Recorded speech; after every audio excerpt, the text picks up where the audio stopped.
Alright guys, remember how we got the exhaust off the donor truck for our 99 Project Freight Train Cummins, the one that's sitting on the lift right here? Well, here it is, completely off, and I know we showed it before. 5-inch full exhaust, 4-inch oversized downpipe. We are going to have to add a section into that to make it long enough for this truck. But today we got Project Freight Train in the shop. We just did some other upgrades, such as lowering shackles and brand new rear shocks and lubed the sway bar at very minimal cost. But we're gonna remove the old stock exhaust out of this thing. A little crusty. They have like the most convoluted hanger setup on these things. But we're gonna go ahead and take it all the way off and start installing the new one. So with that, I guess the hardest part is gonna be those 2 bolts off the turbo. Fingers crossed that they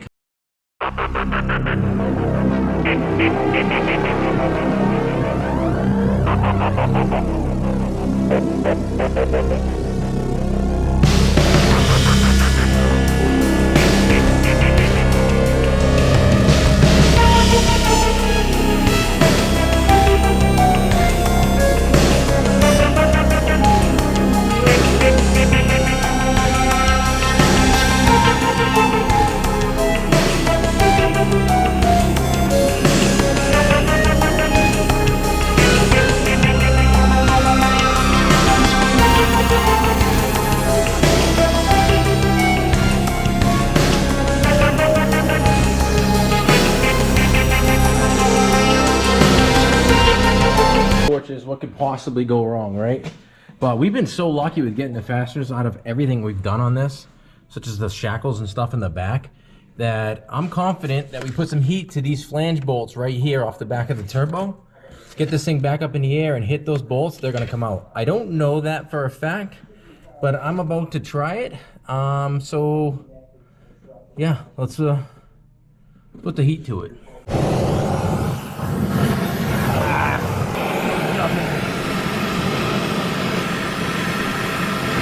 Not that it doesn't get hot when you're running it, but whoa, get this thing maybe nice and hot, put it in the air, hopefully get this one out, then we'll I don't know how well you can see that, but that bolt came right out of there and didn't break. We're gonna go for this one and then go buy a lottery ticket and have lunch. Yep, see that, boys?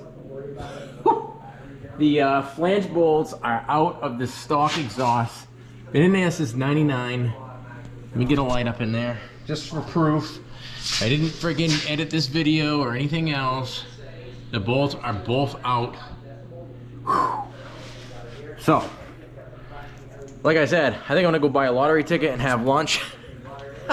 Then get our Sawzall out and hack the rest of this exhaust off so we can start fitting in the new used exhaust and weld in that longer section, because this is a long bed, the other donor truck is a short bed.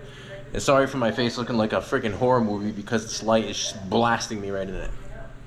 Let's do this. Alright, now that we got our head bolts out, it's time to go at this thing with the Sawzall.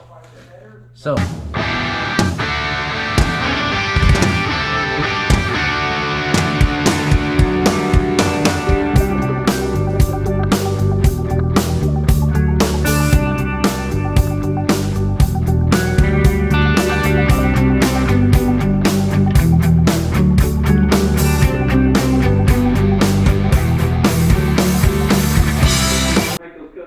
alright guys, with some minimal persuasion, by minimal I just mean lubing up the mounts, all the rubber mounts, and this thing is relatively where it needs to be. Yeah, it's hitting the body right now, but until we get this thing, see how it's moving, rigid and hung where it needs to be, this is close to where I'd want it anyway. So, ooh, that's gonna be a bad boy. So now we'll, what we're gonna do is we're gonna grab the head pipe. I'm probably gonna cut it right in here because you're never getting that clamp off, and put that up first, and then we're going to fit up our 4-inch extension piece.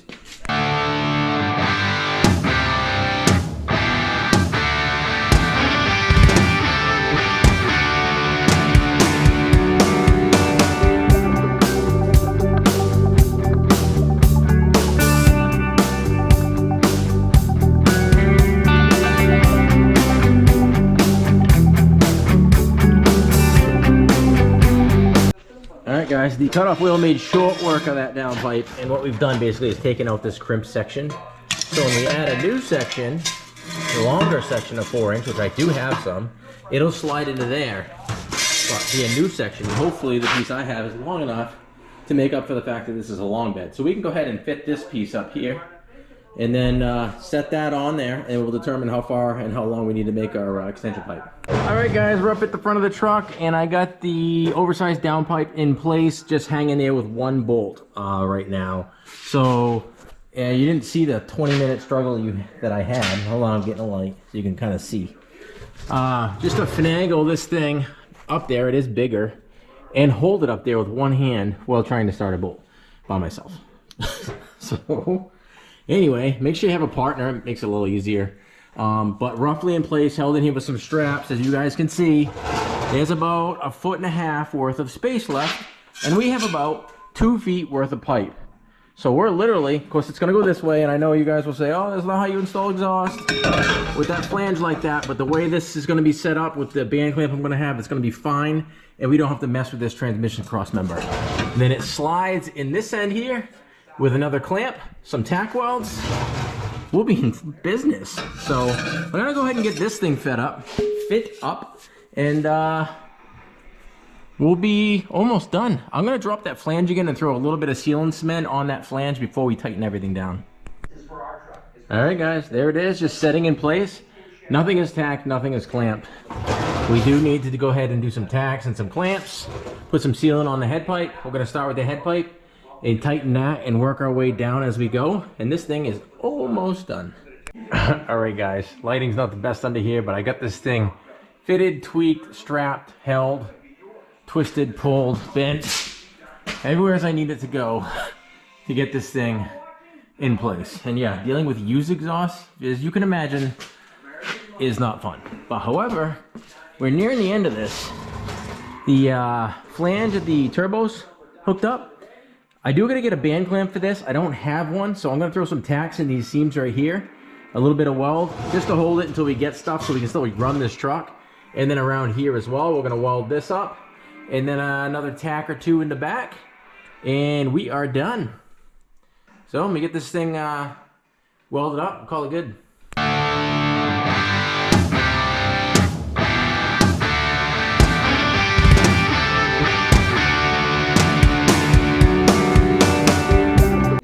All right, there it is. We've got our clearance. It doesn't appear to be hitting anything. We've got our welding done. Not the most beautiful weld I've ever done, but old exhaust sucks to work with. And all the way to the back, all the way out the back, including our tailpipe location. Not freaking bad. And it's not hitting anything, so that's a good thing. Sorry for the camera bounce. But now it's time to, hey, we let more air out, we might as well let more air in. So we're gonna do a real quick air box turbo silencer modification with a K&N. All right, guys, with the exhaust wrapped up, what do you think we're gonna do? Well, there's gonna be more air coming in, naturally, right? And we got this nice K&N high flow air filter that came out of the donor truck. I just washed and degreased it and dried it, so all I gotta do now is blow it out and re-oil it. Before we put that in, it's gonna replace the factory air box. No, I mean, it's going in the factory air box, excuse me. So it's not, we're not putting an aftermarket filter on here. It's not in the budget right now. Maybe at the end, but for now, it's just not there. The other thing we're gonna do is we're gonna pull this intake tube off the front of the turbo, and I'm gonna remove, if it's not already done, the silencer ring. Is it gonna really do anything performance-wise? No. Is it gonna make the turbo louder? Yes. Do we like noise? Yes. So let me pull this off and I'll show you what I'm talking about. There's just a couple of hose clamps. And sometimes these ones, if they haven't been on and off in a while, will corrode onto the front of the turbo and kind of be a bear to take off. I know, or the clamp comes apart like this one just did. My last Cummins I had was like that. So, I won't, oh no, it's come right off. All right, that's a good thing. And the silencer ring is still there. And let me show you what I'm talking about with the silencer ring. This right here is, what it does is it quiets down the turbo itself. Nice and tight, actually. It's just held in with a snap ring. So I'm gonna pop this snap ring out, take this out of here and you'll be able to see what I'm talking about. So this is a, I guess, a silencer ring mod. I don't know what you call it, but pretty easy. Not much. Another screwdriver. I got my 2 hands doing the job of 3 hands, which is pretty typical for me these days. Ouch. Now, there's a right tool for a job, and this screwdriver is probably not it. So, as you can see, I got it started. So it just literally pops in there, like so. And there's your silencer ring. Now, what you've got is a big opening for your air to go into that turbo. And it does wake this up as far as noise goes. Now we'll just take that air box, blow that filter out, and oil it and throw it in there. And it's going to be time to take this thing outside and see how we did.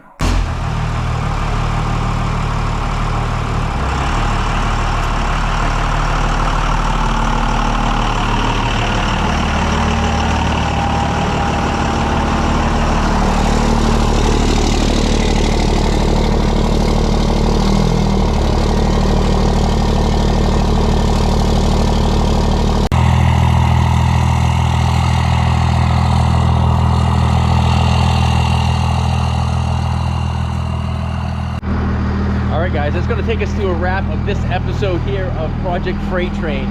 Let me know what you think. Drop a comment. The budget is $1,500. This exhaust didn't cost me anything but my time at this point. Neither did the shocks. Neither did taking the rear bumper off. So really we didn't add up a whole lot of money today. The shackles, those are around 60 bucks and a few little odds and ends. So we lucked out big time today. We changed the look, the sound of this thing, the intake. That was the other thing we did. Took the silencer ring out and put a K&N filter in it as well, at this much of a cost as well. So it does help having a donor truck. Definitely does. But thanks again. Please subscribe, follow along with us build Project Freight Train.